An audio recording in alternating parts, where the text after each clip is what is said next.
Gather close, dreamers. Let the moonlight settle softly upon your pillows.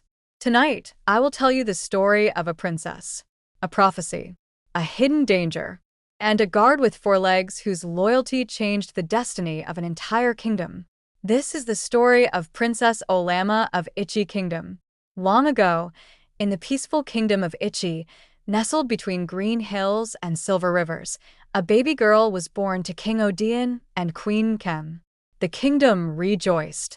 Drums echoed through the village. Women danced. Men sang. And the child was given a beautiful name, Olamma, the beauty of the people. But on the seventh day after her birth, something strange happened. An old prophet arrived at the palace. His beard was white as moonlight. His walking staff was carved with ancient symbols. After looking into the baby's eyes, he spoke words that made the king's smile disappear. Your daughter will one day save this kingdom. The palace erupted in celebration, but the prophet raised his hand. I have not finished. The room fell silent. Before she fulfills her destiny, danger will come for her. He paused. Not from the forest, not from strangers, but from within these palace walls. The king never forgot those words. As Olamma grew, she became known throughout Ichi for her kindness and curiosity. She loved talking to farmers. She loved listening to old stories beneath the moon. And most of all, she loved wandering. Despite the king's warnings, Olamma often explored beyond the palace gardens. She visited the market, the riverside, and sometimes even the edge of the whispering forest, a place where ancient trees stood so close together that sunlight struggled to touch the ground. The king worried constantly. Soldiers followed her everywhere. Yet somehow, he never felt at peace. Then one day, fate arrived on four legs. One rainy morning, the palace hunter, Pa Namdi, arrived carrying a small black puppy. The little dog had golden eyes that seemed unusually intelligent. Around his neck hung a tiny cowrie-shell pendant. I found him near the whispering forest, Pa Namdi explained. The strange thing is, he was alone. The puppy jumped from the hunter's arms. Everyone expected him to bark. Instead, he walked directly to Princess Olamma, then bowed. The palace gasped. The princess laughed. And from that moment, she refused to let him leave. She named him Eek. Months passed. Eek grew larger and stronger. Wherever Olamma went, he followed. At first she found him annoying, but eventually she grew to love him. Then came the day that changed everything. Olamma was exploring near the whispering forest. Eek walked beside her. Suddenly, she noticed ripe fruits scattered beneath an old baobab tree. She stepped closer. Eek stopped. His ears rose. A deep growl rolled from his chest. Olamma, don't. The warning came too late. A leopard burst from behind the tree. The fruit had been bait. Olamma froze. Fear rooted her feet to the earth. But Eek did not freeze. The dog sprang forward. He planted himself between the princess and the leopard. His growl thundered through the clearing. The leopard circled. Eek stood firm. The great cat lunged. Eek attacked. Dust flew. Leaves scattered.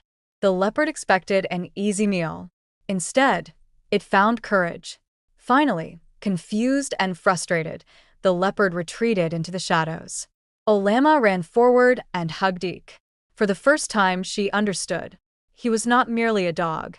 He was her protector. Years passed. The little princess became a beautiful young woman. People traveled from distant kingdoms simply to see her. Poets wrote songs about her. Merchants brought gifts. Princes came seeking her hand in marriage. But Eek watched them all carefully. Some visitors made him wag his tail. Others made him suspicious. And whenever Eek became suspicious, the palace paid attention. Because Eek had never been wrong. One dry season, a prince named Jonathan arrived. He was handsome, polite, rich, and charming. He donated food to villagers. He gave gifts to palace workers. He spoke kindly to the king. Within months, everyone adored him. Everyone, except Eek.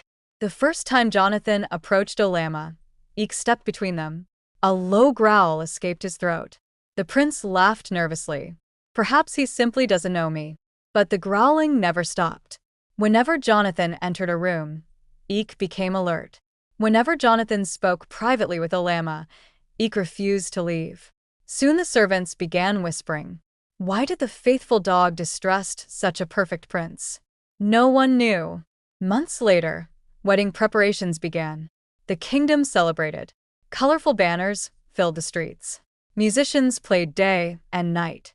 Yet Eek remained uneasy. Then, 3 nights before the wedding, Olamma woke suddenly. Footsteps. Soft. Careful. Sneaking. Eek was already standing, his golden eyes fixed on the doorway.